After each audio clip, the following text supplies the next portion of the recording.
Bitches call me Don Pablo, Louis Vuitton Pancho, photos with my eyes low, strapped wherever I go. I know.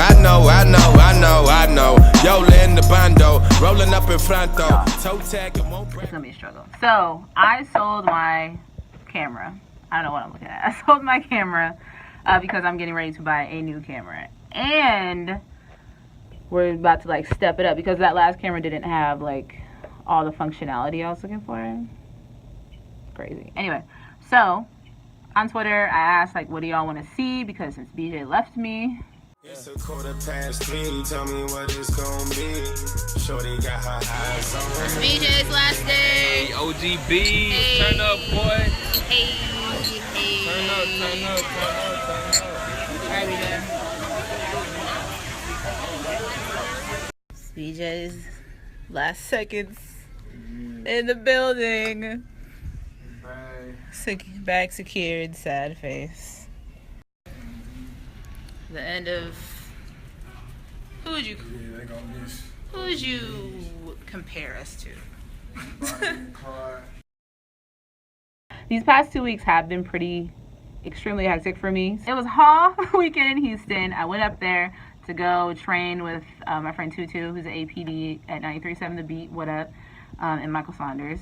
And it was also Trae Day. So when I didn't live in Texas, there's a certain niche of artists that I didn't know that are like exclusively known to Texas. And like Trae the Truth is honestly one of them, because I lived in Florida, I lived in Washington.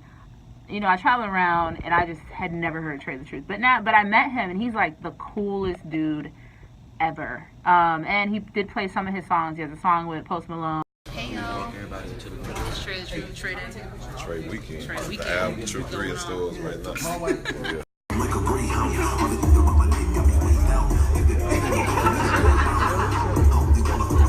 Trae Day is a day he gives back to his community of Houston, Texas. So you gotta fuck with it. Like, he's fucking dope. This weekend was so dope. I went to our iHeartRadio Urban Miami getaway. This is a big deal. One, because I'm not an urban PD or talent. I'm really not even like connected to urban whatsoever. I do CHR, which is Top 40, and Hot AC.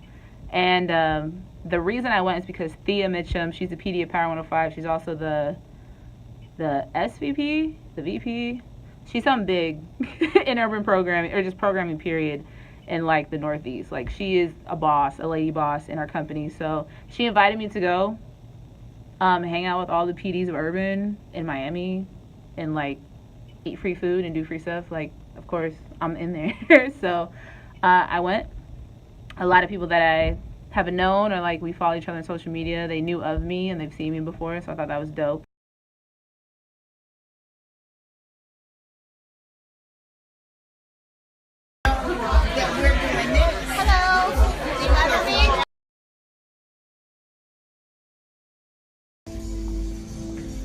Oh, the Eden Rock. We meet again. Remember that painting? We took a picture.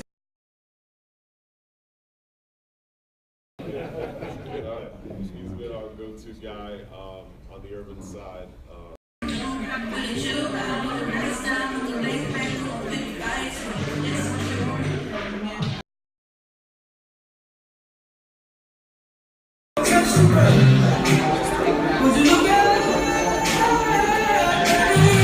Town for a couple days. It sounds like some of you have been in town for a couple days. Hope you've been enjoying Miami. I know when I come here, I have a great time. So.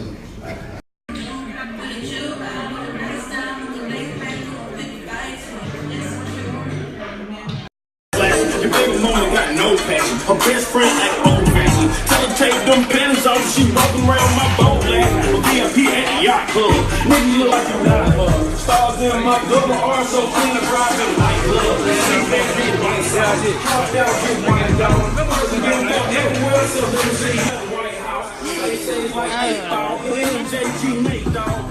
Pull up the White House. Say something about you. You like it? Yeah! Okay, let's not go. Wow. Some of this stuff I don't. Push down, some of this stuff I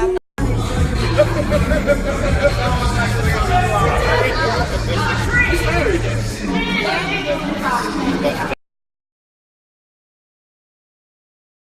I got to see G Wiz. He worked in Jacksonville when I was interning, and I worked there, and I ran the social media for both our urban stations, which he programs. So I got to see him and Sherry and Blue. They have known me since I started in this, since I was an intern, since, before I even got hired. Like, they've seen my glow up. So that was pretty dope. Doc Winter. Don't know who Doc Winter is? Radio lied to you. Radio fuck you. And Drake and radio and Doc and 92.3 and everybody. Doc and 92.3. Young man who mesmerizes women from the time of 9 p.m. to 2 a.m. He's the master of the quiet storm, Mr. Doc Winter. It's continuous slow jams, Magic 108, and that is going to conclude the quiet storm for this evening. I'm Doc Winter. I'll get together again with you tonight. He's kind of a big deal, to say the least. He's also the flyest nigga ever. I don't know how old Doc is. It doesn't even matter, because Doc is just, like, fly as fuck. He doesn't care. He did a lot of real dope stuff. So what it is a weekend of fellowship. It's a weekend for all the urban PDs that work for iHeart to just come together, and, it's like a family reunion. It really is like a black family reunion. But also, we do take a class where we learn about our job and techniques and just whatever Doc has lined up. But we also go out, hang out with record labels. They invite us to, like, little dinner parties. They play music for us. And this specific weekend was Empire Records. We went to a lunch with them. XXXTentacion. I swear I have no idea how to pronounce his name. He was there. The last day. So this is my issue. Okay, the last day. So we had a lunch with Def Jam at this one hotel, and they were bowling and they had ice skating, and I was like super loud. And she told me on the side, she's like, hey, Dave East is here. And I was like, I knew he was there because I saw him post stuff on Instagram with, like, Drake and French Montana, because there is some soccer thing going on in Miami at the same time. And if you know anything about me, you know that lately I have been on a Dave East binge. Like, I love Dave East. And it's not even, like, I know, like, everyone says he's fine. Like, he's cute. But I just have personally, for me to work in radio and to hear the same songs every day and just worry about, like, commercial sales and, like, if a song is a radio hit, like, it takes a lot for me to be into an artist who isn't even on radio. Like, mind you that he's a like underground New York lyricist. So for me to, like, listen to him, it took a lot. Like, people told me about him, my cousin, my friends, everybody, but I didn't sit down and listen until, like, somebody played a song for me, and I was like, oh, this is kind of dope. And then I just got more into his mixtapes and things like that. So I was like, Dave East, like, that nigga's nice. Like, I fuck with that nigga. Like, and not even on, like, a fan shit. Like, I like his music and his work, but I listen, mind you, I'm in radio and I'm a broadcaster. I listen to all his interviews that he does, and he just seemed like I don't know how to explain it, like a twin soul, like a twin spirit to me. Like, some of the shit that he's been through and, like, his outlook on shit and just things that he was sharing, I connected with. So, when they say, like, connect with your audience, like, this nigga connected to me. So I'm just fortunate enough to work in the music industry, so I'm able to actually devise, ways to meet him. Now, this is where it gets kind of tricky, because I have low-key met him twice before, but because I didn't really know who he was, I was like, oh, whatever. Hey, what's up? I'm Ashlee. So we've been in the same place, the same circles, multiple times in the past 2 years. The first time I met him was at South by Southwest in 2016, when the Masterful Barbecue was at this little hall thing in Austin. And Nas was there, DJ Khaled was there, Boldy James, Cypher Sounds was hosting it. And that's how I got there in the first place, because me and Cypher are hella cool. And I remember it was like this small ass backstage area, and you have one dressing room that says Nas, one that says DJ Khaled, then the next dressing room says Dave East. And there was, like, I wouldn't say hella people, there were like maybe 10, 15 people in the dressing room. Apparently he came out and he's tall as fuck, so you just notice him, like, off the bat. he came out. I just happened to be standing there talking to M Stacks, who's a DJ for Boldy James, and you know, just as like a point of contact, like when you see someone, you just introduce yourself. And I was like, oh, I went up to him. I'm like, oh hey, my name's Ashlee from iHeartRadio, and he was like super nice. Like, oh, you know, my name's Dave. You know, I'm a rapper. Are you gonna be here later on? I was like, yeah. And then went about our day. Then I met him again last year in Miami at the Eden Rock at Revolt Music Conference. And my friend Lindsay, she at the time was writing for Billboard. She knew Wayno, who's his manager. And she mentioned to me, she's like, oh, this is Wayno. He manages Dave E, so if you ever want to like connect or whatever, let me know, blah, blah, blah.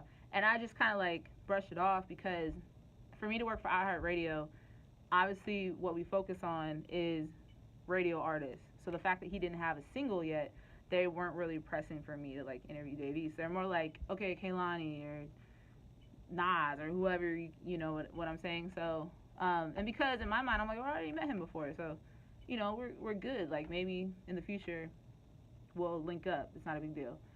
So we met twice, okay? Fast forward, South by Southwest this year in Austin. They had Live at the Barbecue, the Mass Appeal performance at Stubbs, which was it's an outside venue kinda. It's like a pit, I guess. If you've never been to South by, it's fucking crazy. So there's a lot of shit going on at the same time. You may or may not get into certain performances. I was trying to make it to his performance, but something happened with like, they either reached capacity or something that I couldn't get in. And I'm like, okay, well, you know, whatever, fuck it. So I went somewhere else. Fast forward to now. So mind you, we have crossed paths 3 or 4 times, been in the same circle, same area, same everything, and I just wasn't worried about it. I was like, whatever, I'm worried about other shit. The past 3 weeks, I'll say I've been Dave East heavy. You know when you get on a wave and you're like, okay, I'm listening to this artist and their music for X amount of time. I've been on a wave for 3 weeks, and just finding out certain things about him like make me a fan of him. I'm like, okay, like this nigga's like speaking some real shit and learning different things about him, like his converting to Islam, to, you know, his relationship with his daughter. Like, I don't know, he just seemed like a really like dope person that I wanted to engage with.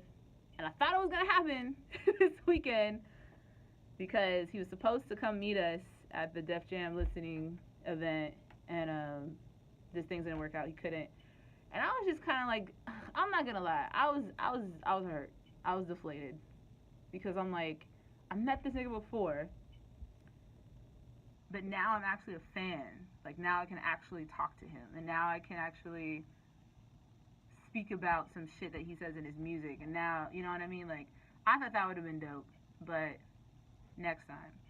As of right now, I just don't think it's meant to be. Like, we're not meant to, like, meet each other yet. But maybe in the future, we'll see, hopefully. So, that have been my 2 weeks. I'm sorry that we really haven't delivered content. It is purely because without BJ, I've been, like, doing kind of double the work. And with traveling, it's just all this shit. Not having my camera, that's a big one, but I promise to keep y'all updated more. Make sure to subscribe. Hey. My gun on me. I told Rowdy something about me cause they in love with me. He told me Schmurda dance in that pussy, don't do no cuddling. Monday that's Alexis day. Tuesday fuck with Ashlee but she don't drive, and when she catch a Uber she don't never pay. Wednesday I got some head that made me smile different. In traffic I'm on Karuche page liking wild pictures. Get low in the Beamer. Now they asking me shit about Trina. If it wasn't for Instagram y'all would've never seen us. Now I'm picking why selling Versace about the cleaners. I'm just looking for the best head ever. I need a genius. Got up